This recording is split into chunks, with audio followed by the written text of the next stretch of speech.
পরে আরেকটা হচ্ছে চিকেন স্টিক। এত কম দামে এখানে খাবার পাওয়া যায় সেটা জানলে আমি আরো আগে আসতাম এখানে। আর বাচ্চাদের যে কর্নারটা ছিল সেখানে মানে দাঁড়ানোই যাচ্ছিল না। আসসালামু আলাইকুম। তো শুক্রবার সন্ধ্যার দিকে বাসায় আছি বসে, হঠাৎ করে ভাবলাম একটু ঘুরে আসি, তো চলে গেলাম। তো সেখানে গিয়ে প্রথমে বাতিঘর লাইব্রেরিতে ঢুকলাম। আর এখানে যাওয়ার পেছনে বেশ কিছু কারণ আছে। সেটা হচ্ছে যে সেখানে আগে মিশকাতকে নিয়ে ঘুরতে গিয়েছি, কিন্তু সাফিনকে নিয়ে কখনো যাওয়া হয় নাই। তো ভাবলাম এবার ওকেও শুরু করে ওইখানে নিয়ে একটু চেনাই দেখাই।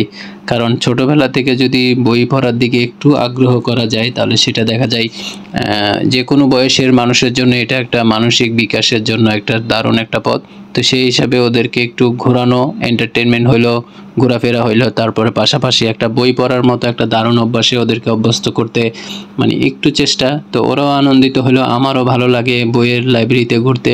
তো এখানে সাফিনকে বললাম যে বই নিতে, তো ও বই নিয়ে অন্যদের পেছনে ঘুরঘুর করছিল। তো ওকে আমি ডেকে ডেকে এনে ক্যামেরার সামনে ডাক দিয়ে দেখাচ্ছি, কিন্তু ও আমার দিকে খেয়ালই নেই। ও পাশের জন কি করছে, কি বই নিচ্ছে, কার হাতে কি আছে এসবই দেখছে। তারপরও আমি ওকে যতটা সম্ভব চেষ্টা করেছি একটু বই নিয়ে কিছু কাজ করার জন্য। কিন্তু একটা সময় ওরে বলছিলাম যে মাটিতে রাখতে, ও কী করলো, বইটা যেখান থেকে নিয়েছে সেখানে আবার রেখে দিয়েছে।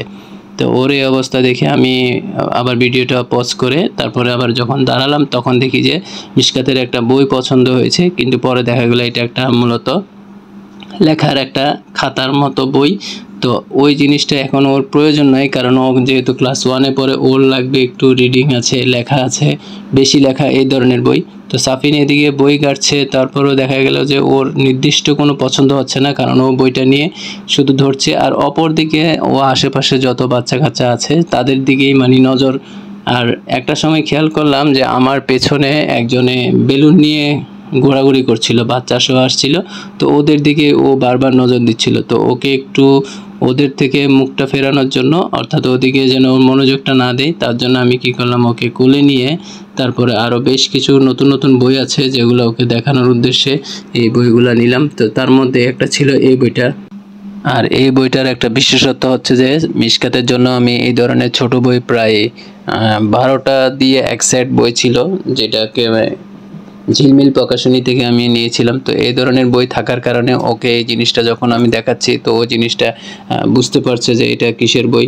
আর এটার ছবি, লেখা এবং ফন্ট সবগুলো খুব সুন্দর। আর ওই দিন যেহেতু শুক্রবার ছিল, মানুষের প্রচণ্ড ভিড়, আর বাচ্চাদের যে কর্নারটা ছিল সেখানে মানে দাঁড়ানোই যাচ্ছিল না। তারপরও কোনো রকমে এক কর্নারে বা এক পাশ হয়ে যে আমরা বই ঘাটছিলাম, বই দেখছিলাম। অর্থাৎ ভিড়ভাট্টা মোটামুটি যথেষ্ট পরিমাণ ভালোই ছিল, যার কারণে দেখা গেল আমরা এখানে বেশিক্ষণ থাকি নাই। প্রায় 10 থেকে 15 মিনিট থেকে আমরা বই মনে হয় বেশ কয়েকটা দেখেছি, কিন্তু তেমন কেনা হয় নাই, কারণ আমরা মূলত ঘোরার উদ্দেশ্যে গিয়েছিলাম।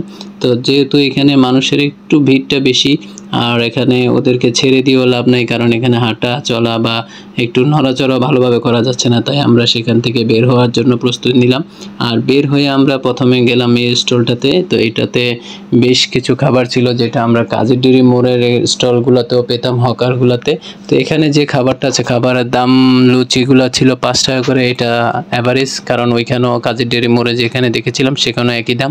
কিন্তু এখানের যে কলিজা, মুরগির কলিজা এবং চিকেন মশলা বলেন, তারপরে আরেকটা হচ্ছে চিকেন স্টিক, সবগুলোর দাম অনেক অনেক কম। অর্থাৎ এত কম দামে এখানে জামাল খান যে খাবার পাওয়া যায় সেটা জানলে আমি আরও আগে আসতাম এখানে।